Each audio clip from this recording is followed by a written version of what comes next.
With the recent release of Expendables 4, it's now time to rank the franchise.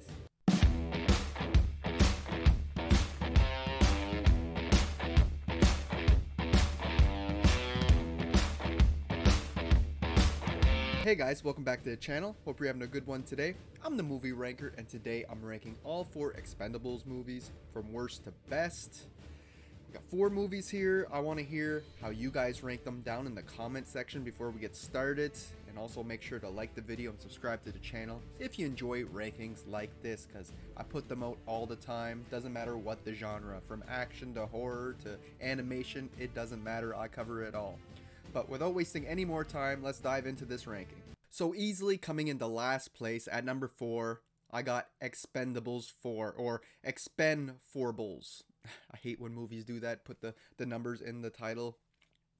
I heard this movie was pretty bad before I went in, and I can confirm it is pretty terrible. I did not enjoy it one bit. For one thing, it looks incredibly cheap. This has a budget of $100 million. It looks terrible. There's some of the effects and green screens in here that looks like it's straight out of the Sci-Fi Channel, like Sharknado style. It looks terrible. We have the worst team out of the whole franchise, in my opinion. They have no chemistry with each other. It doesn't make any sense to bring on Megan Fox and 50 Cent because they're not even action stars. The whole point of this franchise was to take the old and the modern action stars and bring them all together into this big epic, like Avengers style team, right? This is just stupid. Yeah, Megan Fox is Gina, and she ends up becoming like the leader at one point. And yeah, 50 Cent. Doesn't make any sense why they're here. Their performance is okay, but I'm not a fan of their characters or why they're incorporated into this story. As well as, what's his name? Galgo. It was an Antonio Banderas character. His son is in this movie. I forget what his name is. It's not important. But he is just so annoying. He's basically just a copy of his father. And so, his father just didn't shut up. Well, he's the same thing. I got a kick out of the third movie doing that with Antonio Banderas, but in this movie, it just came off as annoying the whole time. It's a joke we've already heard before, and that's another thing. All the humor and jokes in this film do not land at all. They're terrible written. I did not chuckle once.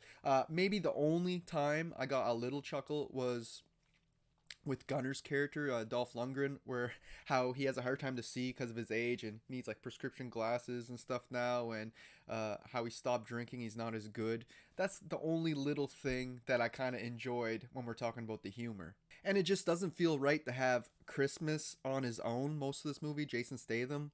Like, he eventually reunites with everybody, but a big chunk of this movie, he's gone solo. And I'm like, that's not what these movies are about. They're about the team effort and all these characters coming together and, busting each other's balls and stuff. But we don't really get that, even though that's probably the best parts of the movie when we follow Christmas on his own, but it still doesn't feel right. And the script is just really weak. I mean, there's reveals and twists in here that you could spot a mile away. They're not clever in any way.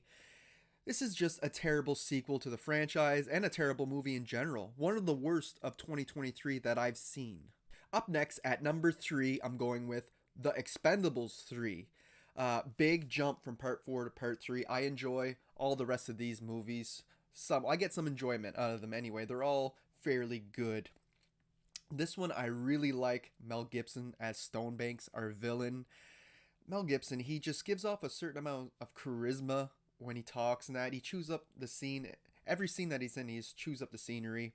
He, we've seen him as a villain now quite a bit lately with Boss Level, with the John Wick TV series, and I think he's really proving that he has what it takes to be a villain. Like, he's kind of like Jack Nicholson, who's able to play the good or the bad and do an excellent job on both sides. I also found the humor probably landed the most for me. There's still times where it was cheesy, but I did get probably the most laughs out of this entry right here.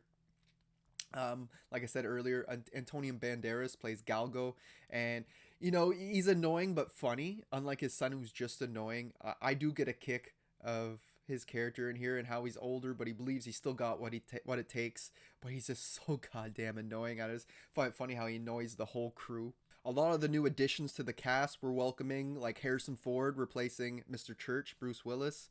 If you're going to lose Bruce Willis, Harrison Ford is another great actor to step into his place, and he happens to be even a bigger a-hole than Church was.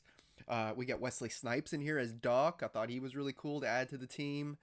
The new members of the team, like, I get bringing in this new generation, but it just wasn't executed well. It's interesting, but yeah, it wasn't done well. The whole new crew just fall flat for me. The characters like don't have much for personalities. They're basically just good at tech since they're younger than the original Expendables, right? I like to call them the Forgettables, led by Ronda Rousey. But yeah, not a fan of those characters. They're just so forgettable. And while I don't mind the story, it is fairly predictable. Like, I'm retiring my old crew. I'm going to get this new crew. They get captured. I'm going to have to go back with my old crew to save them and then work together at the end. You can see it coming. Like, it's enjoyable, but it's very predictable. You see where the ending is going. We still get a good amount of fun action in here, even though it's a bit watered down. This is a PG-13 entry, where all the rest are rated R.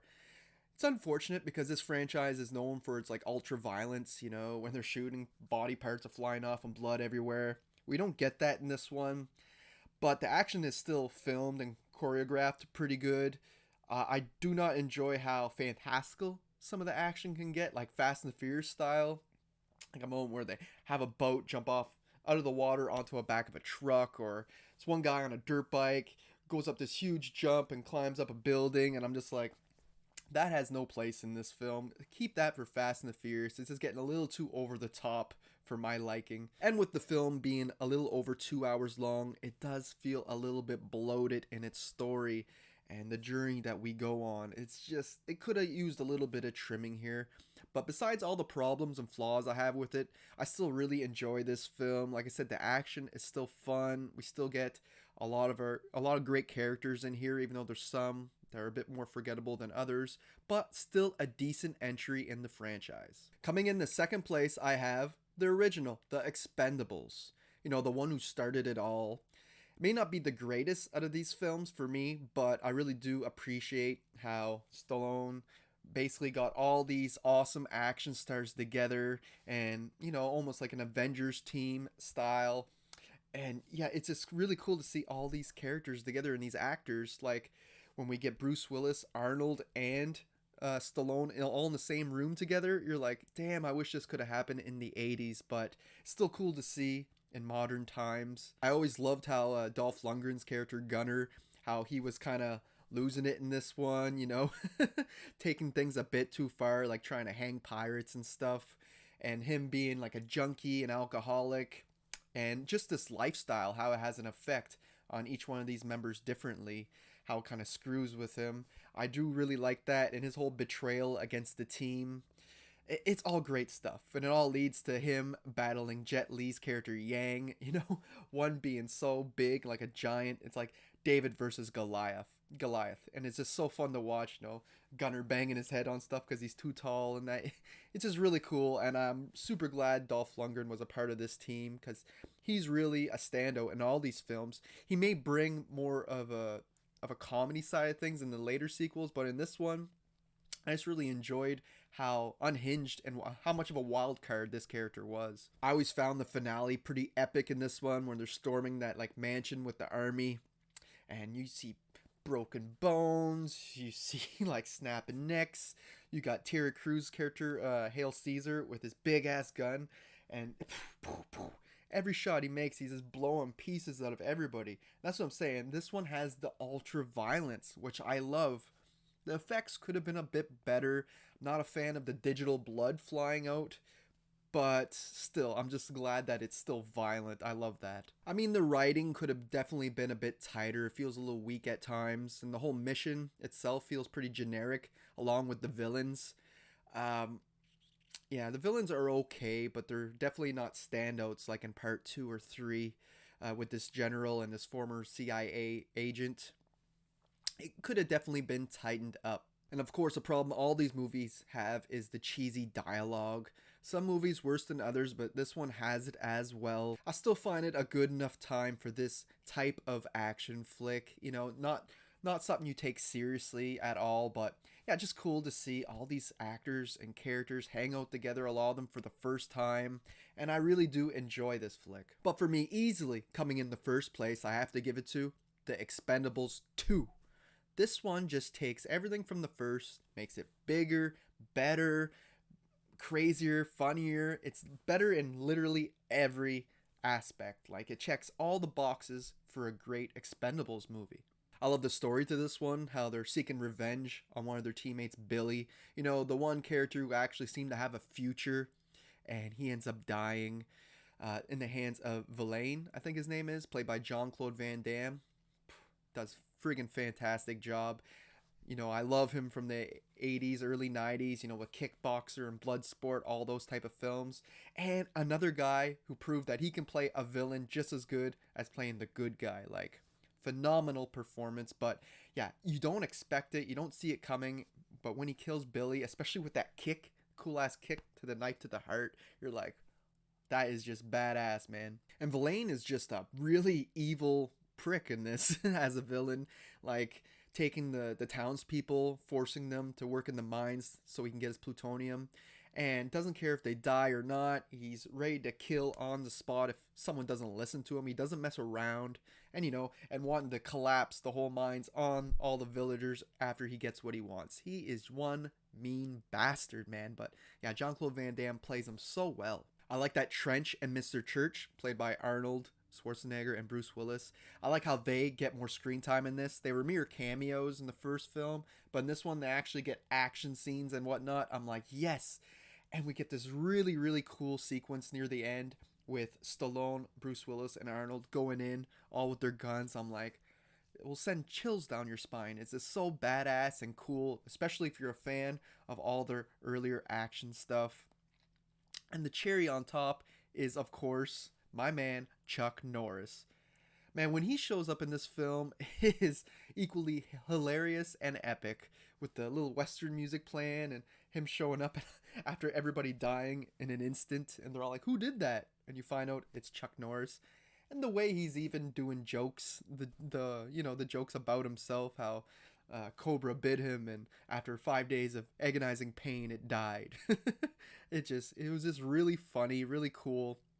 And he's there in the end too, when you got the three coming in. He's up top shooting. So really, you get the four epic action stars together in a badass finale, man. I just absolutely love it. I think the humor's pretty good in here as well, whether we're talking about Gunner being like this mad scientist, being really smart but dumb at the same time.